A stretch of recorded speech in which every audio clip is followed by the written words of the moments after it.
Daily Words of God.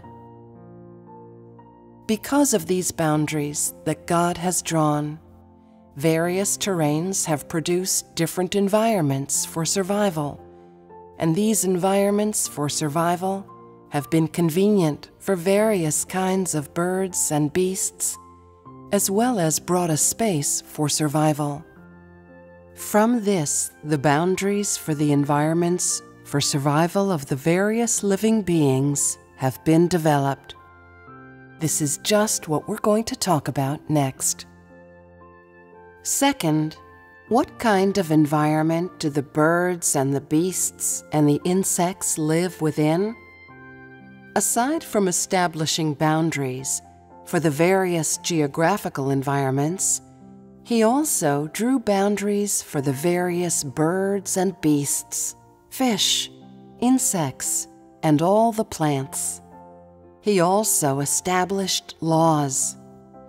Because of the differences between various geographical environments, and because of the existence of different geographical environments, different types of birds and beasts, fish, insects, and plants have different environments for survival. The birds and the beasts and the insects live amongst the various plants. The fish live in the water, and the plants grow in the land. What does the land include? Various areas, such as the mountains, plains, and hills.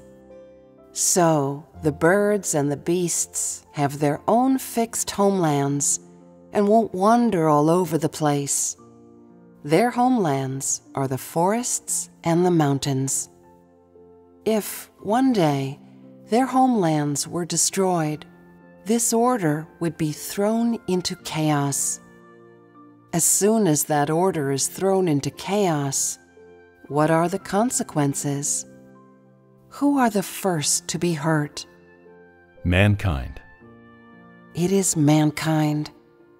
Within these laws and limits that God has established, have you seen any peculiar phenomena?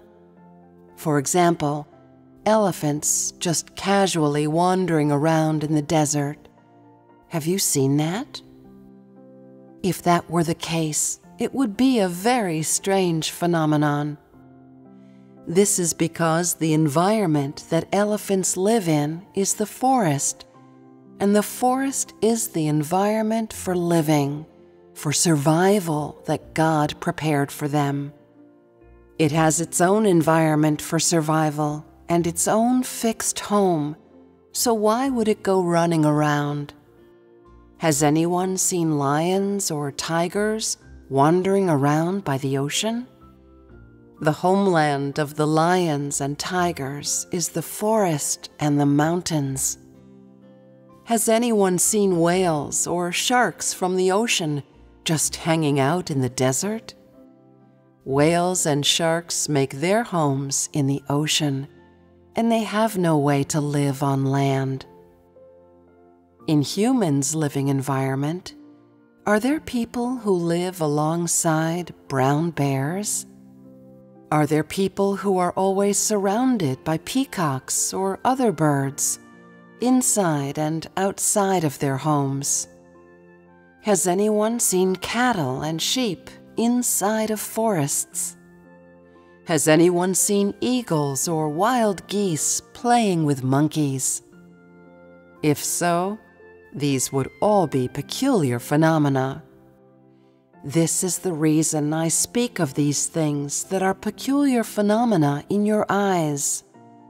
It's to have you understand that all beings created by God, no matter if they are fixed in one place or have breath and can walk, they all have their laws for survival. Long before God created these living beings, He had prepared for them their own homelands, their own environments for survival. These living beings had their own fixed environments for survival, their own food, their own fixed homelands, their own fixed places suitable for their survival. places with temperatures suitable for their survival. That way they wouldn't wander around or undermine mankind's survival or impact their lives. This is how God manages all beings.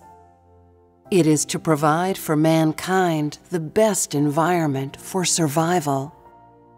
The living beings within all beings each have life-sustaining food within their own environments for survival. With that food, they are fixed within their native environment for survival. They are fixed in that environment. In that kind of environment, they are still surviving, multiplying, and continuing on according to the laws God has established for them. Because of these types of laws, because of God's predestination, all beings interact harmoniously with mankind, and mankind and all beings are interdependent.